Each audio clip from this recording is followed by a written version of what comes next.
Cambiamos de tema y hablamos de los casos de embarazos en menores de edad, en adolescentes que se incrementan en el país. En este momento, en una entrevista, está la viceministra de Igualdad de Oportunidades. Escuchemos lo que dice.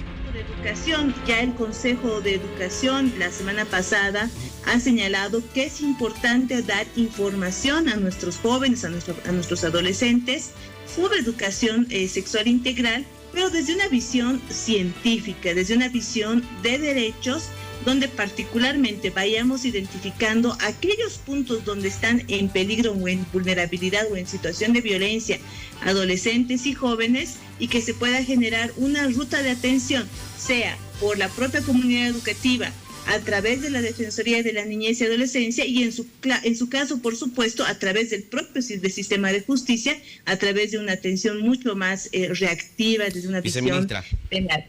Viceministra, a ver, Dime, sí, sabe, ahora, claro, lo que queremos analizar también, hay trabajo que se está realizando por parte de las autoridades y es verdad. ¿No cree usted que lo que hace falta es socializarlo un poco más? Y ahora voy a indagar más en esta pregunta que le hago. Hemos conocido sobre un caso en San Ignacio de Velasco, en el departamento de Santa Cruz, de un padre que abusaba de su hija menor de edad. Ella ahora tiene 7 meses de gestación, embarazada por su propio padre. Y ella no denunciaba por miedo. Es más, la mamá de esta menor, de esta víctima, ni siquiera sabía de lo que sucedía durante mucho tiempo al interior de su casa. Me voy también a lo que sucedió en La Paz, ¿no? Recientemente un caso también de un padrastro que abusaba de la hija de su pareja. Entonces, ¿no cree usted que hace falta un poco más la socialización de estos temas con nuestros menores para que sientan ellos ese acompañamiento? Totalmente de acuerdo. Y otro de los puntos que ha tocado justamente el Consejo Educativo, donde madres, padres, profesores, representantes de estudiantes han señalado, es que hay una necesidad de fortalecer el cuidado dentro de la familia. Hay, y es evidente, es notorio, la existencia de un descuido por parte de padres, madres, y a esto se suma las situaciones de violencia. Si uno revisa los datos de abuso o de violencia sexual en contra de niñas, niños, adolescentes, gran parte sucede en la familia o en el entorno cercano, sean padrinos, tíos, los abuelos, es decir, sigue siendo el entorno familiar, pero es el ampliado. Y eso definitivamente tiene que generar, se tiene que generar puertas o lugares o espacios seguros de información. Ahí uno de los espacios que se ha identificado la semana, por supuesto, es la comunidad educativa, pero no debería ser el único. En este punto también se ha señalado la importancia de poder articular algo que se realiza de hecho, pero que lastimosamente no está todavía arreglado, no está normado, y a ese trabajo nos estamos dedicando ahora, y es el enlace o la responsabilidad que tiene el municipio, pero también en los gobiernos autónomos departamentales, para generar lo que te podría denominar como espacios seguros, espacios donde las niñas, niños, adolescentes, en este caso particularmente las mujeres, puedan acceder a información, es decir, a frenar los hechos de violencia. No te olvides, Fernando, que muchos casos de abuso sexual que están ocurriendo dentro de los propios hogares, los menores no lo logran identificar de hecho. O sea,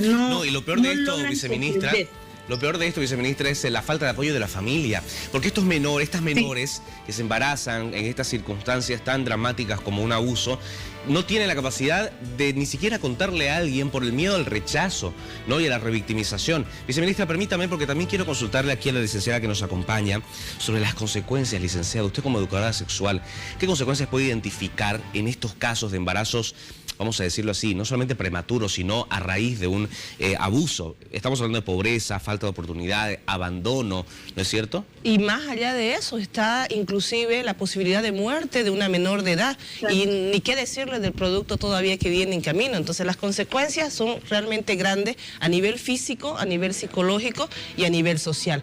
Obviamente hay las posibilidades más limitadas para aquellas adolescentes que aparte del embarazo tienen alguna complicación situación de salud y que además de eso viene producto de una violencia sexual.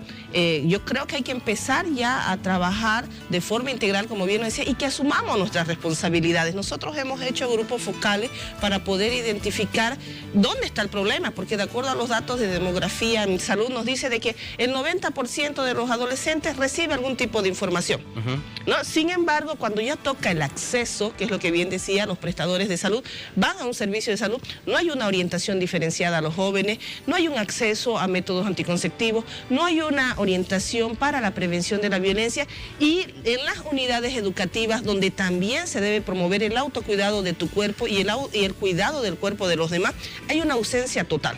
Se le pregunta a los profesores quiénes tienen que ser responsables de esta información y ellos señalan los padres. Y cuando les preguntamos a los padres, dicen, no, es que los especialistas son los profesores. Claro, es como que se pasa la responsabilidad. Y queda ahí el niño, queda el adolescente sin recibir esa información integral. Hay papás también y mamás o tutores que dicen, yo les digo que se cuide, pero ese cuidado no explican cómo. O sea, decir, hijito, cuídate, hijita, cuídate. Claro, pero ¿qué incluye Pero cuidarse? Incluye cuidarse, ¿no? Incluye el decirle, tenés que respetar tu cuerpo, estas situaciones son consentidas, esto no. Y sobre todo es el tema de el consentimiento y la alerta, ¿no? El poder enseñarle al niño adolescente que cuando sienta un peligro sobre su cuerpo, que es su territorio, pueda acercarse a una persona con la que tenga confianza y darle esta situación. Ahora, que está incómoda. ¿Cuáles son los grupos más vulnerables? Definitivamente niñez y adolescencia, ¿no? ¿Por qué? Porque ahí es donde el victimador, el abusador, hace presión muy fuerte psicológica y emocional. Lo primero que le dicen a una víctima de violencia sexual es, si contás algo, tu madre muere, tus hermanitos mueren, ¿no? ¿Y qué vas a hacer vos solita? Entonces, por eso es que muchas de las víctimas no hablan, a pesar de que saben que están en una situación de vulnerabilidad, porque hay el temor por lo que le va a pasar a su entorno. Claro. Y hay ese miedo. Entonces vemos que a veces llegan los embarazos con ya 7, 12 semanas, porque incluso la niña no sabe ni qué está pasando por su cuerpo. Hay muchas adolescentes que los primeros inicios de la menstruación tienen una menstruación irregular, les viene algunos meses, otros no. ¿A usted como educador le ha tocado en algún momento recibir alguna paciente menor de edad que haya sido víctima justamente de abuso y que esté embarazada? Por supuesto, a nosotros nos llega muchísimo y llegan estas situaciones. Cuando nosotros indagamos, a veces ha llevado hasta el mismo violentador al servicio de salud. Llega y indica, quiero que le ponga un método, ¿no?, a mi sobrinita, a mi hijita, y cuando vemos la pequeña tiene 13 años. Entonces nosotros por política siempre decimos, cuando una menor de 14 llega con un adulto, lastimosamente varón, porque las cifras nos dicen que son el 90% de las agresiones por nuestros familiares más cercanos, entonces indagamos a través de las psicólogas para ver exactamente qué hay por detrás y nos enteramos de que el abusador es quien quiere colocarle el método anticonceptivo para seguir abusando y que no haya un producto de esa situación. Entonces es más triste la realidad cuando tú estás en contacto con la población adolescente y joven, porque ahí es donde va viendo, hay personas que a veces dicen, siempre habla usted de ese tema, ya cuántos años, cuánto tiempo, y le digo, pero las cifras, lo decía Nadia, están bajando precisamente por los esfuerzos, pero aún es mínimo, porque como sociedad debemos empezar a sensibilizarnos, es una palabra que no la utilizamos, y un proceso de sensibilización es mucho más largo que un proceso educativo. Conocimiento la gente tiene, sabe lo que es violencia, sabe que hay embarazo, sabe que hay métodos anticonceptivos, pero lo que nos falta es conmovernos y ponernos en el lugar de los otros, ¿no? Mientras no te pasa, no te salpica. ¿Pensás que es un problema ajeno a vos? No, es la gente que vive afuera del octavo anillo. Exacto. Y lo hemos visto que ha sucedido en grupos que tienen posibilidades económicas. Mucho más vulnerables. Claro, y que se oculta. Vemos que hay mujeres, vemos que hay violencia en niños, o sea, no hay exclusión en este tema. Totalmente. Entonces, nos falta sensibilizarnos, ¿no? Cuando te pasa, recién salís a reclamar, recién salís a hacer. Viceministra, ¿usted está de acuerdo con estas declaraciones? Y al mismo tiempo le consulto sobre los porcentajes. Es decir, de estos 104 embarazos al día en menores de edad, ¿se sabe cuántos de esos son por abusos, cuántos de estos son estupros? Coincido con la licenciada Catherine, pero yo agregaría un componente adicional. En ese momento, y justo a raíz de la pandemia, donde los entornos digitales se han abierto de una forma amplificada para niñez y adolescencia, además de la información o de la vulnerabilidad que se encuentra, donde se encuentran niñas, niños, adolescentes en los hogares o en su comunidad más cercana, también están las redes sociales. En ese momento, uno de los peligros o uno de los puntos más sensibles donde se les está dando información no necesariamente correcta, no necesariamente educadora hacia nuestra población de niñez y adolescencia, es a través de las redes sociales. Otro punto también dentro de las redes sociales es el acceso a pornografía o la pornografía que está invadiendo las fuentes de información, particularmente de niñez y adolescencia. Y en ese punto nuevamente volvemos a los responsables de cuidado, madres, padres, personas que están a cargo, y también las y los docentes en las comunidades educativas, donde también hemos visto que todo el entorno digital o la forma en cómo está llegando información en algún momento está sobrepasando las tradicionales formas de restricción que se tenían hasta hace unos años atrás.